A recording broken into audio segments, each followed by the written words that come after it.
Let's all start with our top story. The Indian government has issued shoot-at-sight orders in the capital, New Delhi, as clashes over the controversial Citizenship Act continue. 19 people have been killed and nearly 200 have been injured as a curfew has been imposed in 4 northeast districts of the city. Health officials said 15 injured are in critical condition, adding most of the protesters died of gunshots. During the clashes, journalists have also been shot at, punched, and asked to prove their religious identity by Hindu radicals. Earlier, members of the right-wing RSS organization vandalized 3 mosques in the Ashoknagar and Mustafabad areas. Meanwhile, students of Jamia Millia and Jawaharlal Nehru universities in Delhi have staged protests against the violence. Police targeted the demonstrators with tear gas as they asked the government to take steps against extremism. Pakistan has welcomed U.S. President Donald Trump's offer to mediate between Islamabad and New Delhi on Kashmir. In a statement, Foreign Minister Shah Mahmood Qureshi said Trump has recognized Jammu and Kashmir as a dispute that needs a solution. Qureshi said Trump's remarks about Pakistan and U.S. ties are a clear manifestation of an upward trajectory in bilateral relations. He said admiration by Trump in India vindicates that Islamabad made unprecedented efforts against terrorism. Qureshi said Trump wants peace and stability in the region and has asked India to play a positive role. He said India's clampdown in occupied Kashmir for the last 206 days is the main hurdle in bilateral dialogue. Well, the U.S. says Afghanistan's government has agreed to postpone President Ashraf Ghani's swearing in for his second term. In a statement, the U.S. State Department spokeswoman Morgan Ortagus said tomorrow's ceremony will be postponed to support the peace process. The statement asked Afghan politicians to focus on peace rather than electoral politics. Afghan Chief Executive Abdullah Abdullah's office has also confirmed the swearing-in ceremony has been postponed for 2 weeks. Meanwhile, speaking to media in Washington, Secretary of State Mike Pompeo said the U.S. is on the cusp of an enormous political opportunity. In 19 years of war, this is the first week-long break in violence by all sides if we're successful in achieving it. If, and only if, it's successful, we will sign the U.S.-Taliban agreement coordinated with the Government of National Unity on or about February 29th. Well, Washington and the Taliban are holding a 7-day partial truce before signing the peace deal on February 29th in Doha. Now, the remaining parties of the Joint Comprehensive Plan of Action will meet today in Vienna to save the 2015 Iran nuclear deal. The meeting comes after Britain, France, and Germany launched a dispute process over Iran's successive pullbacks. Today's meeting at the political directors level will be chaired by EU senior official Helge Schmidt. Russian Foreign Minister Sergei Lavrov said this is a chance to stop the escalation before it is too late. Last month, Tehran said it will no longer observe limits on the number of centrifuges used to enrich uranium. It was Iran's 5th step away from the deal since the U.S. withdrawal.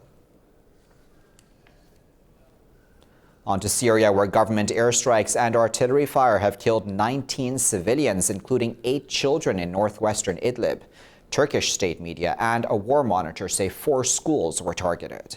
The Syrian Observatory for Human Rights said beside Idlib, the towns of Binish and Ma'arat Misrin were also targeted.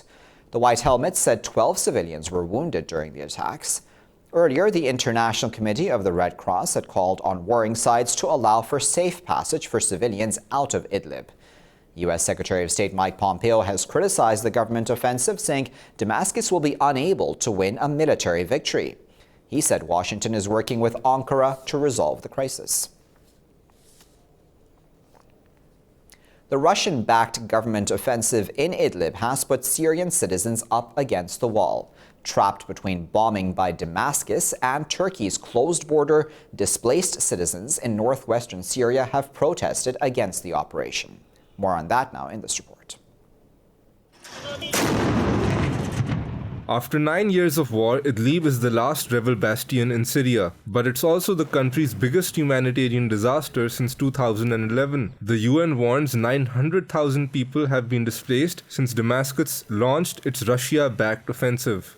We left the town of Hasano almost a week ago. When we came here, I built this hut. We have nothing but God's mercy. I am widowed. I have 3 children, and this kid is an orphan I'm raising. He has no one but me. I've raised him since he was 5 months old. The situation is such that IDPs are now crammed against the closed border with Turkey. People are forced to camp in the roads and fields without shelter or access to food or water. This has created an irreconcilable wedge between the regime in Damascus and the people of Idlib. Today, our protest, we are gathered here to tell the whole world that even if there is just 1 inch of Syrian land left, we will continue to say, down with Syrian President Bashar al-Assad, down with Russian criminality, down with Iranian criminality. Turkey already hosts 3.6 million Syrian refugees and cannot take more. Ankara has called for a humanitarian corridor in northwestern Syria to stop the inflow of displaced people. But these calls have been ignored by Damascus's major ally, Russia. The UN Security Council has approved a resolution to extend targeted sanctions for war-torn Yemen. The resolution was approved after tense negotiations between Britain and Russia, which later threatened to veto any mention of Iran. With with China and Russia abstaining, 13 out of the 15 members voted for the UK drafted motion. The sanctions plan includes extending the mandate of UN experts monitoring the arms embargo imposed in 2015. The resolution extends measures providing for the freezing of assets and travel bans on targeted officials for a year. Among the disputes were references to a report that Yemen's Houthi rebels received drone parts and weapons similar to ones manufactured in Iran. The UK, US, and other Western nations supported the inclusion of the UN experts' findings, but Russia and China objected. In other news, the Turkish President Recep Tayyip Erdogan has arrived in Azerbaijan for a one-day visit. Azerbaijan's President Ilham Aliyev welcomed Erdogan with an official ceremony at Zagulba Palace. He will participate in the 8th meeting of the Turkey-Azerbaijan High-Level Strategic Cooperation Council. The two countries will sign a preferential trade agreement in a strategic cooperation summit in the capital, Baku. Erdogan and his Azerbaijani counterpart Ilham Aliyev will co-chair the meeting. A total of 9 agreements on trade, defense, sports, and other fields will be signed between the two countries. During the visit, the two leaders will also discuss regional developments, including Syria and Karabakh. On to China, where another 54 people have died in the outbreak of the new coronavirus over the last 24 hours. The death toll now stands at over 2,700. This is, though, the lowest number of casualties reported in the country for 3 weeks. Cases of the virus have now exceeded 80,000 worldwide, with over 2,700 deaths. More on that now in this report. With COVID-19 numbers growing, authorities across the world are stepping up their campaign to contain the outbreak. China's National Health Commission says it has another 406 infections, bringing the number to over 78,000. While in South Korea, the death toll has risen to 11 and the total number of those infected have jumped to 1,146. The country now has the largest number of infections outside mainland China. In a statement, U.S. forces in South Korea said an American soldier had tested positive for the coronavirus and is in the self-quarantine at an off-base residence. 금일 오전 10시 기준으로 1,146 people have been confirmed with COVID-19, while 22 patients have discharged from the hospital after full recovery and 11 people have died. The majority of the patients are from Daegu and northern Gyeongsang province. The number of confirmed patients is increasing because members of the Shincheonji Church, especially those showing symptoms, are being intensively tested. 환자 수가 많이 나타나고 있습니다. Italy has placed 11 towns in Lombardy and Veneto regions under quarantine. Italy is the worst-hit European country as 11 people have died due to coronavirus, while the total number of confirmed cases have surged past 300. Health Ministry said the world is dealing with a virus that doesn't respect borders. The 10 Italians, 2 have tested positive. The other 8 are symptomatic in the group. And in the medical testing that will carry on tomorrow, we have focused on 37 people who may have had contact with him, who are also Italian or from elsewhere. The coronavirus continues to spread in Europe as Austria, Croatia, and Switzerland confirmed their first cases. Iran's Deputy Health Minister Iraj Harirshi has tested positive for coronavirus. In an interview, a health ministry spokesman said Harirshi has been infected and is now in quarantine. In a video posted on Twitter, the Deputy Health Minister promised to overcome his illness. Iran has emerged as one of the worst hit places after China. There have been 95 cases reported over the last 72 hours, with 16 confirmed deaths. On Sunday, Iran closed schools and universities in 14 provinces, dedicating 230 hospitals across the country to fight the virus. Iran's neighbors have closed their borders to prevent the disease from spreading. Saudi Arabia's Energy Minister Prince Abdulaziz bin Salman says OPEC Plus countries must not be complacent about the coronavirus. Speaking to reporters, he said everything requires serious attention. Prince Abdulaziz said he was confident that every member of the OPEC Plus alliance is a responsible and responsive oil producer. Earlier this month, a committee recommended the group deepen its production curbs by an additional 600,000 barrels per day.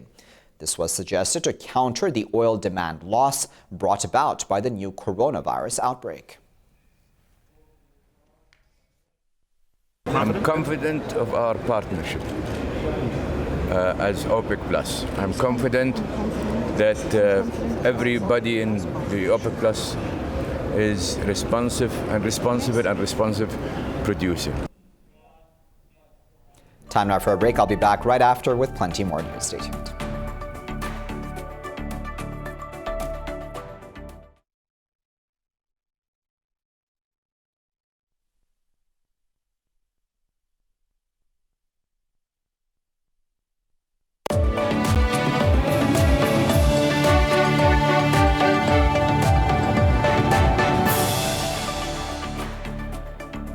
Welcome back. U.S. Secretary of State Mike Pompeo says Washington will act if Russia tries to undermine this year's presidential elections. He did not give details of what steps the Trump administration will take. Speaking at a Washington news conference, Pompeo said election meddling is unacceptable. He said a befitting response will be given if Russia or any other foreign power attempts to dent the U.S. electoral process. At a press conference in New Delhi, U.S. President Donald Trump said no country is trying to help him win the elections. His comments come after a senior intelligence official told lawmakers Russia is interfering to help Trump win a second term. The United Kingdom has announced an overhaul of its foreign policy approach as part of a government review. Prime Minister Boris Johnson says foreign policy experts will offer constructive challenges to traditional practices. Johnson said the UK must harness new technologies and ways of thinking to ensure foreign policy is rooted in national interests. He said the new review will seek innovative ways to promote UK interests while committing to defence and overseas aid spending targets. The review is expected to conclude later this year with input from Whitehall departments, including the Foreign Office and Ministry of Defence. Well, a UN study says British exports to the EU could fall by 14% if the two sides are unable to strike a free trade agreement. The UN Conference on Trade and Development said even with an agreement, British exports could be 9% lower. The imposition of tariffs under a no-deal scenario would damage trade. The effect would be amplified by non-tariff measures such as quotas, licensing, and extra regulations. The study says in a no-deal scenario, Ireland's exports to the UK would drop 10% as a result of tariffs on non-tariff measures. Britain left the EU in January and aims to negotiate a deal on future relations by the end of this year. London says it wants a Canada-style trade deal, but the EU insists this will require Britain to accept a level playing field. In other news, the U.S. says its airstrike in Somalia has killed a militant who helped plan an attack on a military base in Kenya. 3 Americans were killed in the attack last month. U.S. Africa Command said the strike carried out on Saturday killed a senior member of the Somalia-based militant group Al-Shabaab. AFRICOM said the man was in charge of planning terrorist operations in the Kenya border region. There are between 5,000 and 7,000 Al-Shabaab militants in Somalia. AFRICOM said militants originated in Somalia before receiving assistance from within Kenya. The AFRICOM commander said they will continue supporting African and European partners to fight militancy. Well, the UN says nearly 7.5 million people in South Sudan are in dire need of humanitarian aid due to a 5-year-long civil war. The bloc's migration body says about 1.5 million people remain displaced internally, while 2.2 million are in neighboring countries. The International Organization for Migration said it has appealed for nearly $120 million to help the IDPs host community members and migrants. The appeal was built on a humanitarian response plan for South Sudan for this year to continue humanitarian support it provided in 2019.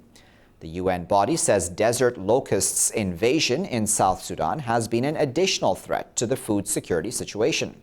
South Sudan slid into crisis in December 2013 when President Salva Kiir sacked Riek Machar as vice president on suspicion of plotting a coup.